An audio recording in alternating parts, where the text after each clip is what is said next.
It gives me more energy, definitely. I mean, look, it's funny because I've got to be careful how I say this now. You've been looking at my puffy face, but I never, I never saw myself as horrendously out of shape or a particular fatty. I mean, I had always worked out. I mean, literally even in those puffy face photos, I was still going to the gym and doing stuff then.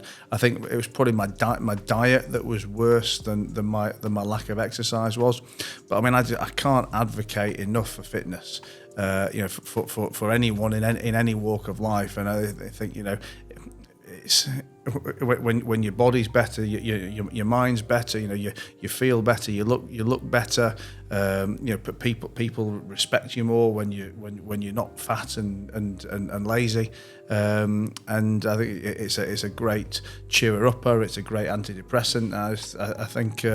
I think you just cannot overstress, the benefits of fitness and exercise. I mean, I try and force it onto some key members of my team back in the UK. I mean, when people come to stay with me and work with me out here, I kind of drag everyone down to the gym and stuff, and it's a bit easier to do when I'm next to them. But when I'm 3,000 miles away, if they're not bought into it, they're not bought into it. But ultimately, even the people who fight it in the beginning normally come around to the agreement and acceptance of the fact that it's impossible not to feel better after exercise than it is before, and you can really go and have a whole new gusto to the rest of your day.